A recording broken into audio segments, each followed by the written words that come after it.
नमस्कार साथियों, स्वागत है आपका हमारे चैनल परीक्षा की तैयारी में।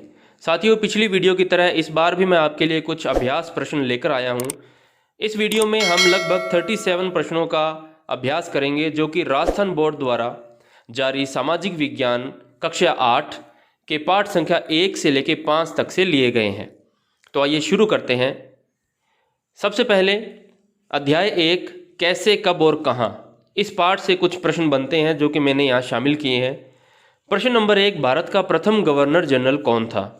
तो इसका सही जवाब होगा ऑप्शन बी, वॉरेन हेस्टिंग्स। आगे बढ़ते हैं। प्रश्न नंबर 2, भारत का अंतिम वायसराय कौन था? तो 4 ऑप्शन आपके सामने हैं, जल्दी से सोच लीजिए। इसका सही जवाब है option number A, Lord Mountbatten. ठीक है साथियों, अब बढ़ते हैं आगे तीसरे प्रश्न की ओर। रॉबर्ट क्लाइव ने हिंदुस्तान के नक्शे तैयार करने का काम किसे सौंपा था? तो 4 ऑप्शंस आपके सामने हैं। तो इसका सही जवाब होगा ऑप्शन सी, जेम्स रेनेल, जिसे हिंदुस्तान के नक्शे बनाने का काम सौंपा गया था। चलिए चौथा प्रश्न, निम्न में से ब्रिटिश सत्ता का प्रतीक क्या है? इन 4 में से देखिए, ऑप्शन सी हमारा आंसर है, ब्रिटेनिया। अगला प्रश्न नंबर 5, जेम्स मिल कहाँ का निवासी था? तो जेम्स मिल साथियों स्कॉटलैंड का रहने वाला था। अगला प्रश्न नंबर 6, खुशनवीसी का आशय क्या है? खुशनवीसी का क्या मतलब है? तो यहाँ पे साफ साफ ऑप्शन नंबर ए, बहुत सुंदर ढंग से चीजें लिखने वाले। अगला प्रश्न है, भारत में छपाई तकनीक फैलने लगी थी। तो 4 ऑप्शन है कि 18वीं सदी के प्रारंभ में, या 18वीं सदी के उत्तरार्ध में, या 19वीं सदी के मध्य तक, या ऑप्शन डी 20वीं सदी में। तो इसका सही उत्तर है ऑप्शन सी, 19वीं सदी के मध्य तक। चलिए अगला प्रश्न, भारत का अंतिम शक्तिशाली मुगल बादशाह कौन था? तो भारत का अंतिम शक्तिशाली मुगल बादशाह की यदि बात करें तो वो है ऑप्शन सी, औरंगजेब। अगला प्रश्न, सर्वप्रथम भारत आने वाली पश्चिमी ताकत थी? ऑप्शन ए अंग्रेज, बी पुर्तगाली, सी डच और डी फ्रांसीसी। तो हमारा सही जवाब है ऑप्शन बी, पुर्तगाली। प्रश्न नंबर 10, बक्सर का युद्ध कब लड़ा गया? बक्सर का युद्ध ऑप्शन ए 1757 में, या 1761 में, 1764 या 1765 ईस्वी में। तो बताइए, सोचिए इसका जवाब। इसका सही जवाब है ऑप्शन सी, 1764 में। चलिए आगे बढ़ते हैं। प्रश्न नंबर 11, टीपू सुल्तान की मृत्यु हुई थी।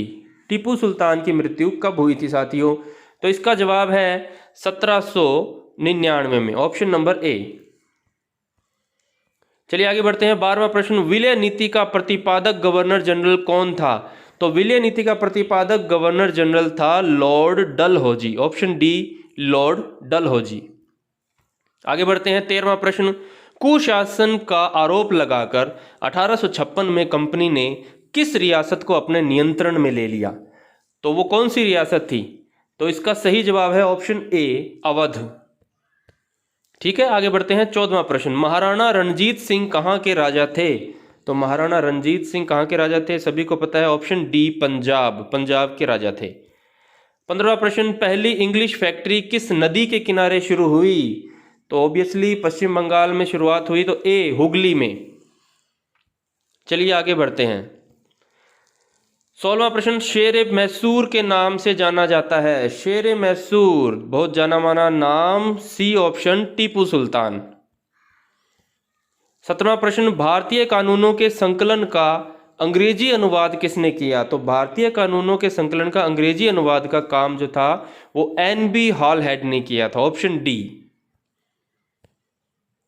आगे बढ़ते हैं। ऑप्शन आपके सामने। प्रश्न नंबर 18, मुगल बादशाह द्वारा ईस्ट इंडिया कंपनी को बंगाल का दीवान तैनात किया गया, किस तारीख की बात हो रही है ये?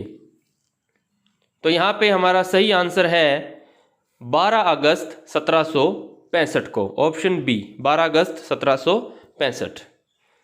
अगला प्रश्न 19वां, होल्ट मैकेंजी द्वारा तैयार की गई राजस्व व्यवस्था थी? कौन सी व्यवस्था थी जो वो होल्ट मैकेंजी द्वारा तैयार की गई थी? तो इसका सही जवाब ऑप्शन नंबर बी, महालवारी बंदोबस्त। अगला प्रश्न, स्थायी बंदोबस्त लागू होने के समय भारत का गवर्नर जनरल कौन था? तो उस समय हमारे देश में गवर्नर जनरल के पद पे चार्ल्स कॉर्नवालिस आसीन थे। ठीक है। प्रश्न नंबर 21, नील विद्रोह का सूत्रपात हुआ था, कब हुआ था? तो ये है मार्च 1859 में, 1859 मार्च में। क्वेश्चन नंबर 22, चंपारण आंदोलन की शुरुआत हुई थी। तो चंपारण आंदोलन है जो साथियों वो 1917 में शुरू हुआ था। ठीक है। आगे बढ़ते हैं। 23वां प्रश्न, दीवान बनने पर भी कंपनी स्वयं को क्या मानती थी? कंपनी यानी ईस्ट इंडिया कंपनी की बात हो रही है साथियों यहाँ पे। तो दीवान बनने के बाद भी कंपनी स्वयं को व्यापारी ही मानती थी। चलिए आगे बढ़ते हैं। 24वां प्रश्न, कंपनी द्वारा स्थायी बंदोबस्त कब लागू किया गया? तो 1793 में। ऑप्शन नंबर ए इसका सही जवाब। 25वां प्रश्न, अंग्रेजों ने किसानों को बंगाल में किस फसल के उत्पादन के लिए मजबूर किया? तो 4 ऑप्शन, कपास, चावल, गेहूं या पटसन। तो इसका सही जवाब ऑप्शन डी, पटसन। अगला प्रश्न 26वां, कैरिबियाई द्वीप समूह स्थित सेंट डोमिंग्यू में नील की खेती करने वाले कौन थे? खेती करने लगे थे। तो कौन खेती करने लगे थे? तो इसका सही जवाब है ऑप्शन बी, फ्रांसीसी, फ्रेंच। 27वां प्रश्न, कृत्रिम रंगों का निर्माण कब से होने लगा था? तो कृत्रिम रंगों का निर्माण जो है वो 19वीं सदी के आखिर में होना शुरू हुआ है साथियों, 19वीं सदी के आखिर में, ऑप्शन बी। आगे बढ़ते हैं। 28वां प्रश्न, अवध पर सहायक संधि थोपी गई कब की बात है ये? अवध पर 1801 की बात है ये, ऑप्शन नंबर सी। प्रश्न नंबर 29, आखिरी मुगल बादशाह कौन थे? तो ये बहुत ही सिंपल सा सवाल, ऑप्शन सी, बहादुर शाह जफर। चलिए आगे बढ़ते हैं। 30वां प्रश्न, 1857 में सबसे पहले विद्रोह कहाँ प्रारंभ हुआ था? बहुत ही बेसिक सा प्रश्न, लेकिन ज़्यादातर बेसिक प्रश्न भी हम गलत कर बैठते हैं। मेरठ, कानपुर, दिल्ली या लखनऊ? क्या है इसका सही जवाब? तो इसका सही जवाब है ऑप्शन ए, मेरठ, छावनी की बात है ये। आगे बढ़ते हैं। 31वां प्रश्न, बैरकपुर में अंग्रेज अफसरों पर हमला करने वाला क्रांतिकारी कौन था?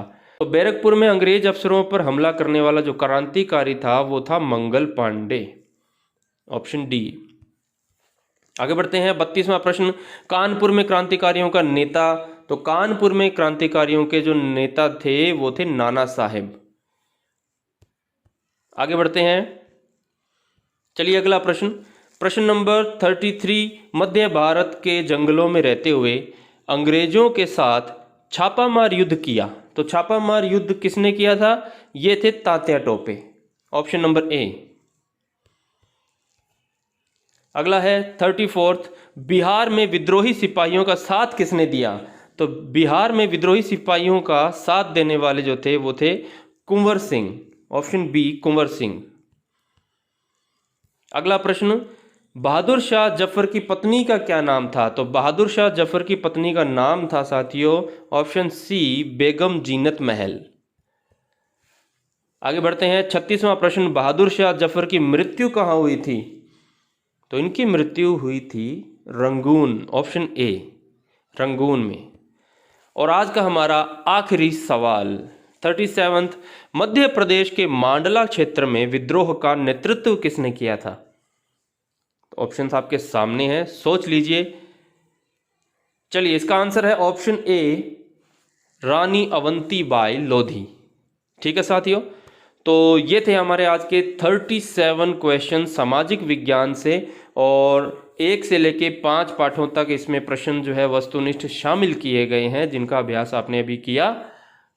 आगे मैं इसी प्रकार की वीडियोज़ आपके लिए लाता रहूँगा। परीक्षा की तैयारी चैनल को सब्सक्राइब करना न भूलें यदि आप इसी प्रकार का अभ्यास आगे जारी रखना चाहते हैं। तो वीडियो देखने के लिए धन्यवाद। आपके 37 क्वेश्चंस में से कितने सही हुए, इनका जवाब आप कमेंट बॉक्स में ज़रूर लिखिएगा।